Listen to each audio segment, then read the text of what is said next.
everyone. This is Samiksha Chaturvedi, your Unacademy CLAT educator, and in this session we'll discuss emergency provision as provided under the Constitution of India. Okay, so our framers of the Constitution जब वो Constitution बना रहे थे तो उन्होंने realize किया कि अगर कभी भी ऐसी situation आए जहाँ पे इंडिया की sovereignty और security प्रॉब्लम में हो तो किस तरह से उसको टैकल किया जाएगा। उसके लिए उन्होंने इमरजेंसीज 3 तरह की दी, राइट, जो कि किसमें दी गई हैं, आपके पार्ट 18 में दी गई हैं, आर्टिकल 352 से आर्टिकल 360 तक। आर्टिकल 352 से 360 तक आपकी 3 तरह की इमरजेंसीज की बात करती हैं, national emergency, constitutional emergency and financial emergency. So in articles में क्या दिया हुआ है कि कभी भी इस तरह की एबनॉर्मल सिचुएशन आ गई तो कैसे सेंट्रल गवर्नमेंट इनको इफेक्टिवली टैकल करेगी। सो लेट अस फर्स्ट सी नेशनल इमरजेंसी जो आपके आर्टिकल 352 में प्रोवाइडेड है। नेशनल इमरजेंसी 3 सिचुएशंस में लगती है, जब भी कहीं वॉर हो, एक्सटर्नल अग्रेशन हो या आर्म्ड रिबेलियन हो, तब आपकी नेशनल इमरजेंसी रोल में आती है। सो क्या ग्राउंड्स होते हैं? पहली बात तो ये नेशनल इमरजेंसी डिक्लेयर कौन करता है? प्रेसिडेंट।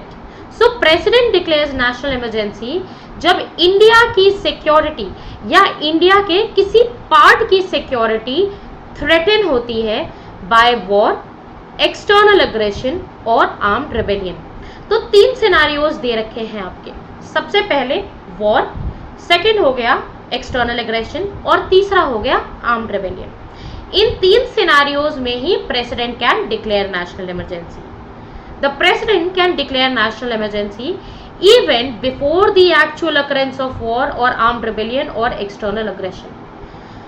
एक बहुत अच्छा क्वेश्चन आता है कि क्या प्रेसिडेंट को वेट करना चाहिए कि नहीं, जब तक वॉर नहीं होगा तब तक हम लोग डिक्लेयर ही नहीं करेंगे इमरजेंसी?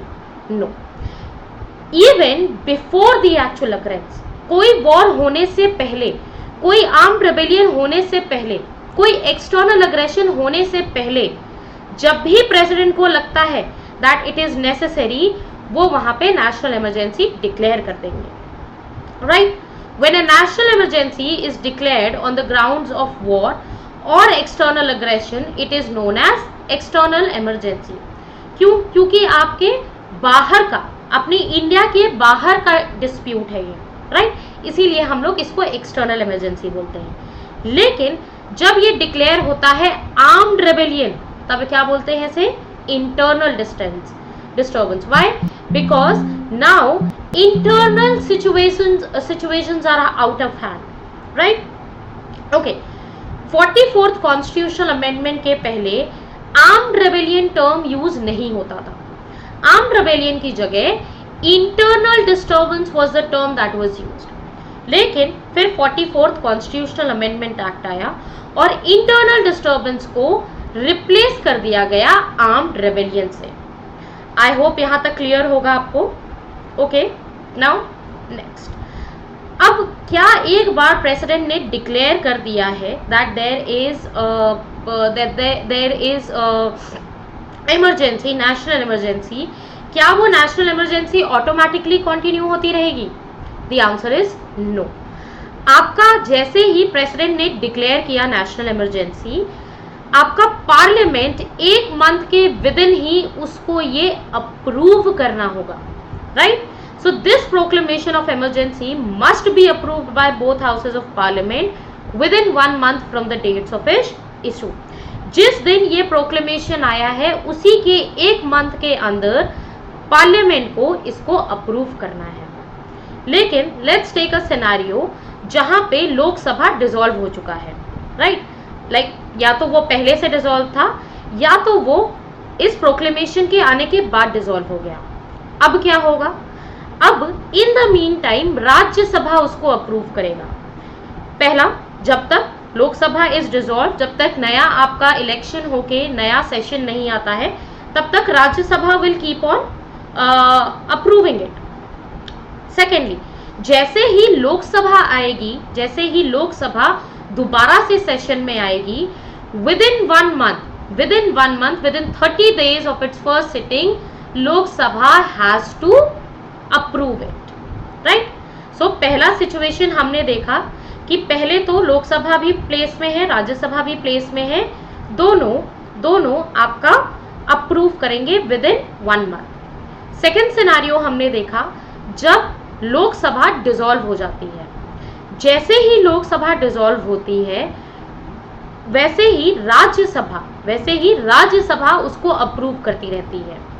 जैसे ही लोकसभा दोबारा से सेशन में आती है उसके 30 डेज के अंदर अंदर लोकसभा को भी अप्रूव करना होता है ना।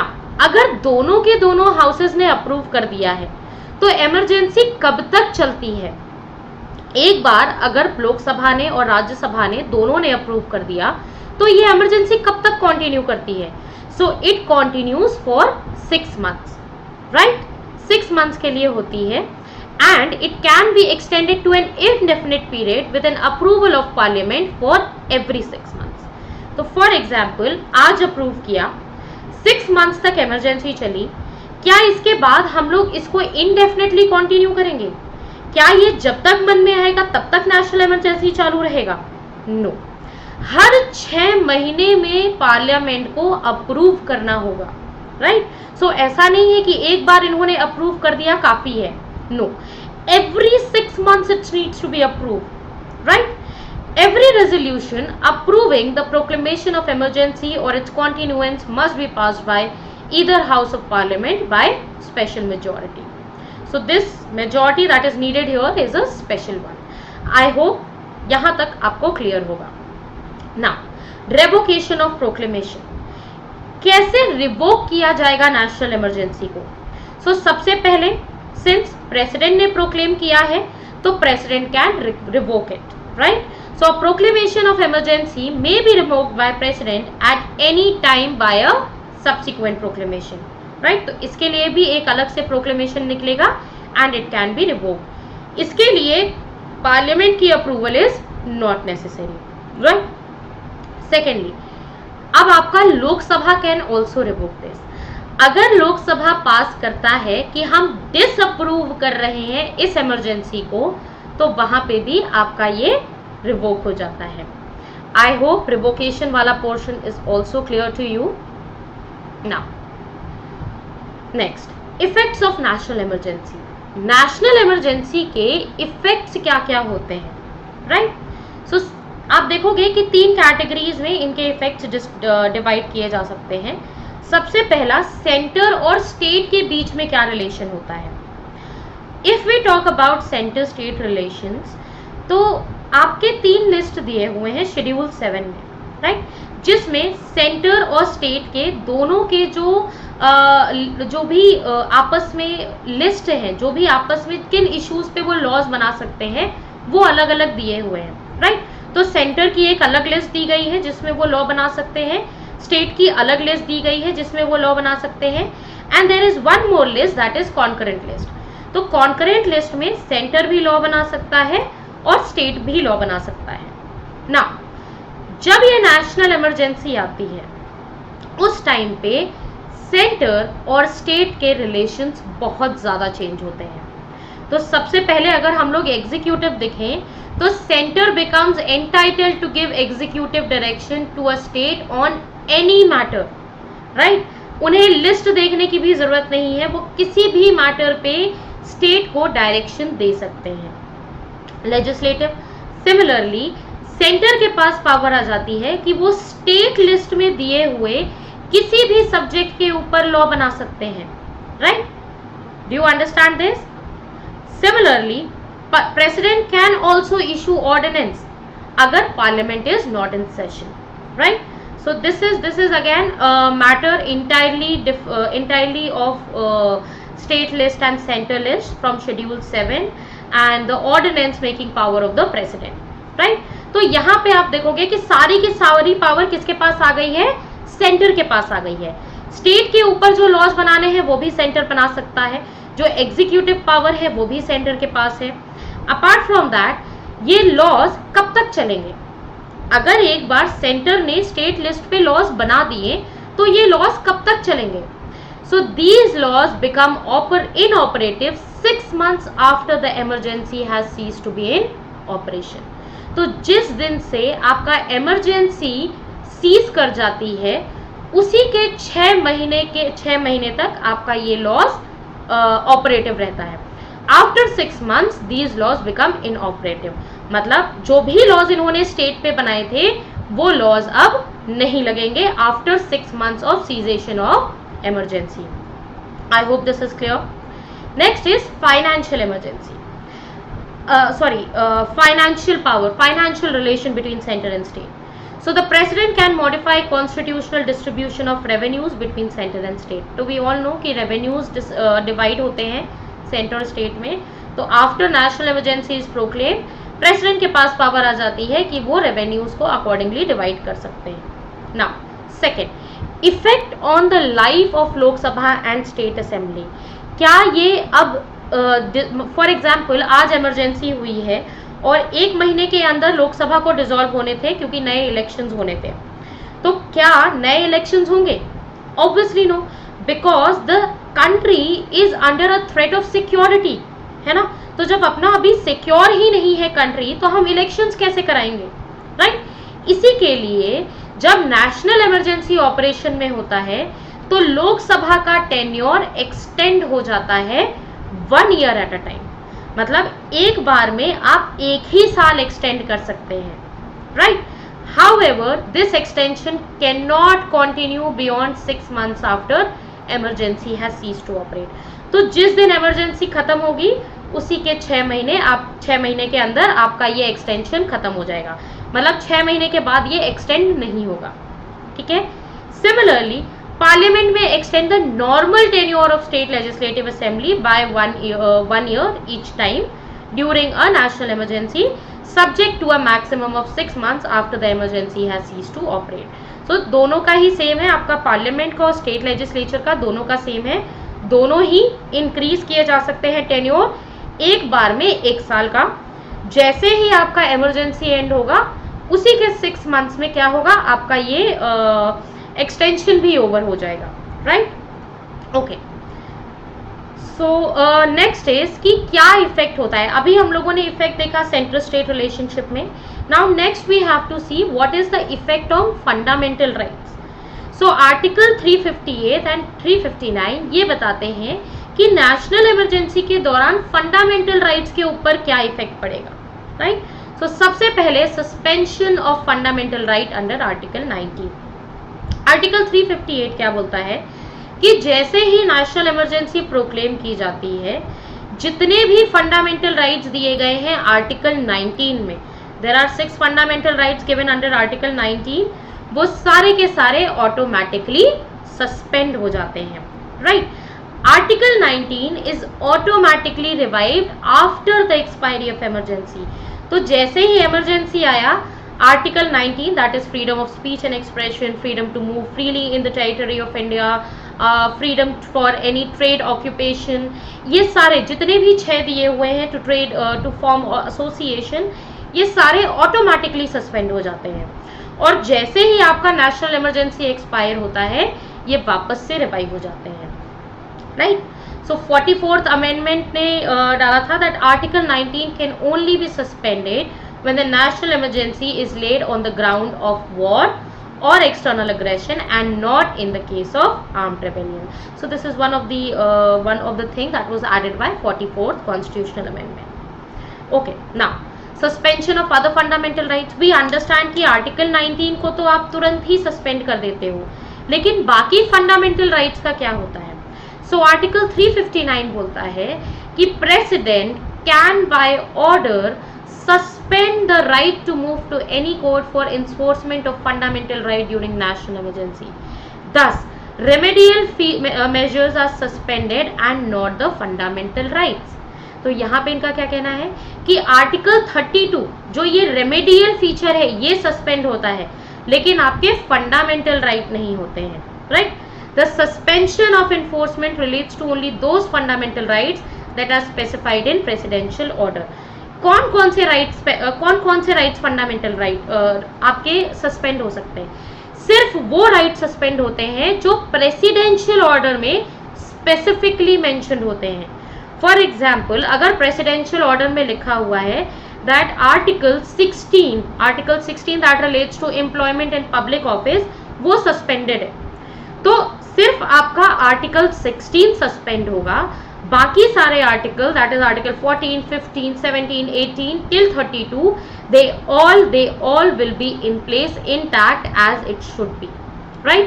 The suspension could be for a period during the operation of emergency or for shorter period इनका different change हो सकता है. The order should be laid before each house of parliament for approval, we all know this. The 44th Amendment Act mandates the president cannot suspend the right to move to the court for enforcement of fundamental rights guaranteed by Article 20 and 21. So आप कौन से fundamental rights नहीं suspend कर सकते हो? Article 20 and 21. इससे हमें तीन चीजें देखने मिलती है. सबसे पहले Article 19 automatically suspend होता है. Article 20 और 21 suspend कभी भी नहीं हो सकता है. प्रेसिडेंट चाहे तो आर्टिकल 20 और 21 के अलावा कोई और फंडामेंटल राइट को अपने प्रेसिडेंशियल ऑर्डर में सस्पेंड कर सकते हैं. आई होप यहां तक क्लियर है ना. अभी तक कितने डिक्लेरेशंस हुए हैं?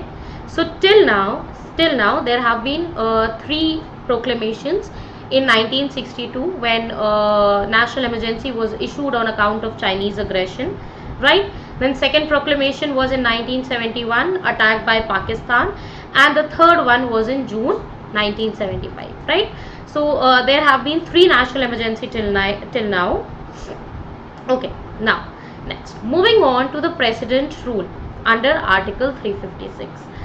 article 355 क्या बोलता है कि सेंटर की ये ड्यूटी है कि जो भी स्टेट की गवर्नमेंट है उनके functioning is carried out in accordance with the provision of constitution. इसका मतलब क्या हुआ? सेंटर को चेक करना है कि स्टेट जिस तरह से भी फंक्शन कर रहा है वो कॉन्स्टिट्यूशन के अकॉर्डिंग है, right? So it is the duty in the performance of which center takes over the government of the state under article 356 in case of failure of constitutional machinery in state. तो जब कभी भी constitutional machinery state में fail हो जाती है तब वहां पे आर्टिकल 356 प्ले में आता है and this is known as president's rule, right? So क्या ग्राउंड होंगे? व्हाट आर द ग्राउंड कि आर्टिकल 356 के अंडर प्रेसिडेंट का प्रोक्लेमेशन आ रहा है, स्टेट इमरजेंसी आ रही है.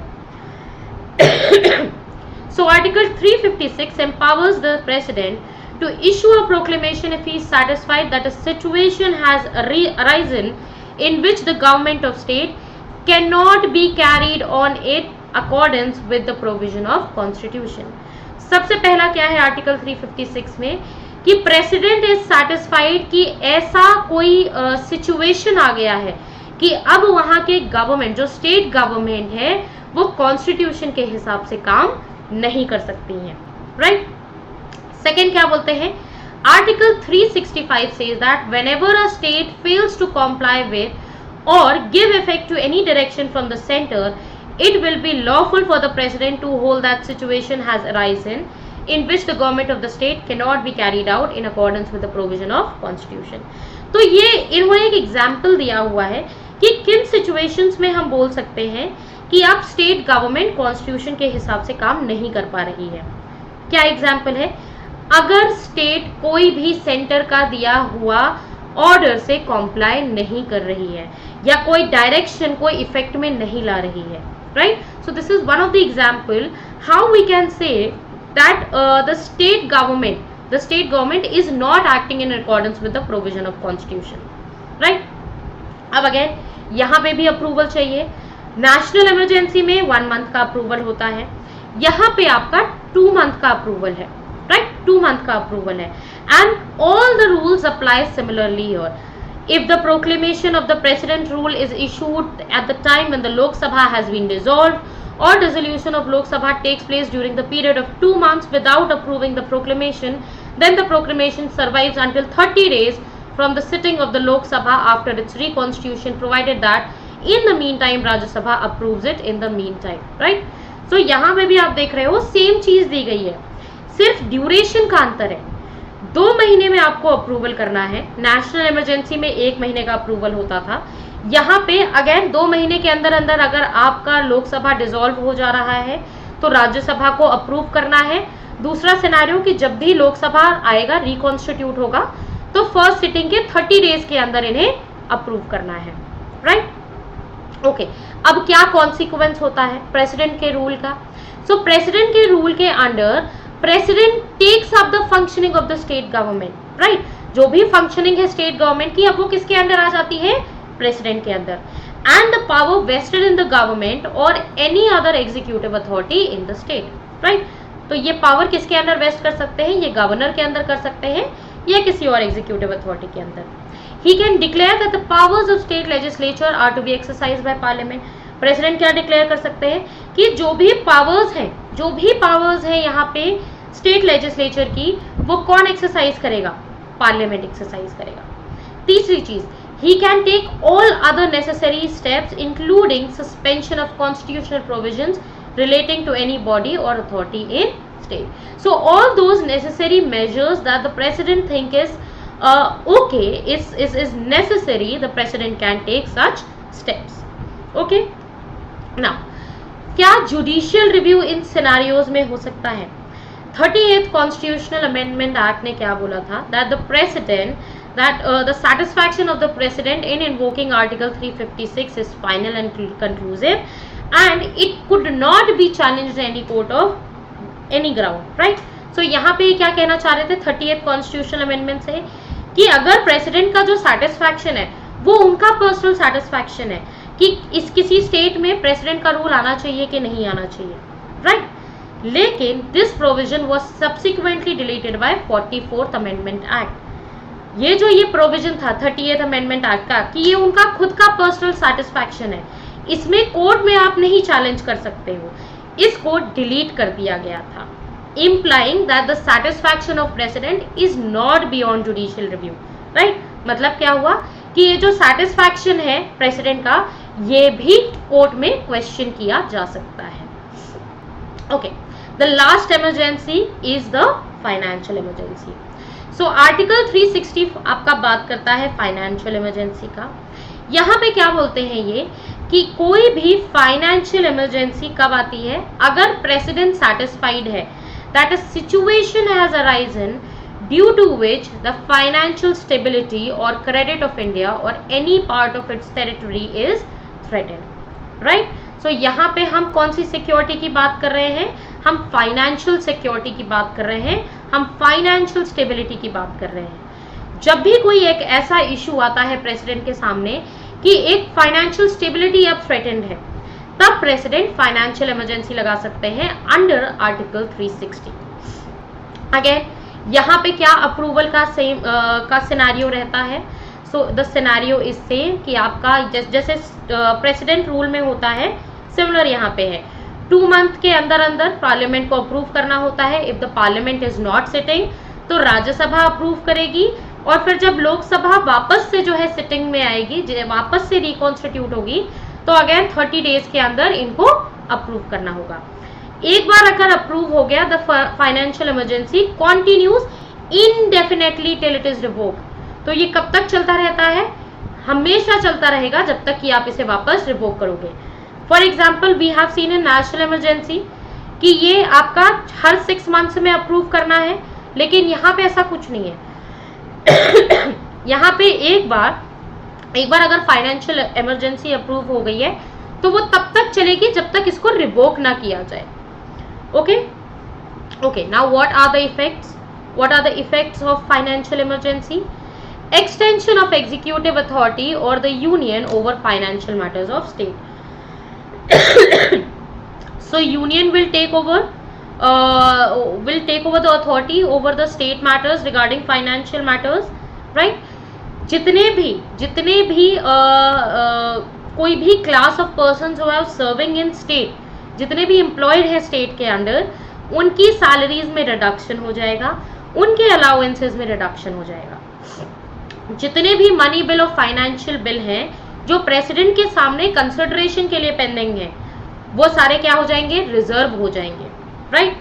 Direction from the state for the reduction of salaries and allowances of all or any class of person serving the union and judges of the Supreme Court and High Court. So similarly आपका जो भी president है वो ये direct कर सकते हैं कि सैलरीज और अलाउंसेस जितने भी यूनियन में सर्व कर रहे हैं या ये जो भी सुप्रीम कोर्ट और हाई कोर्ट के जजेस हैं उनमें reductions. Okay, so this is all about emergency. I hope you all understand what is emergency, कितने तरह के emergencies होते हैं, क्या grounds होते हैं declaration के.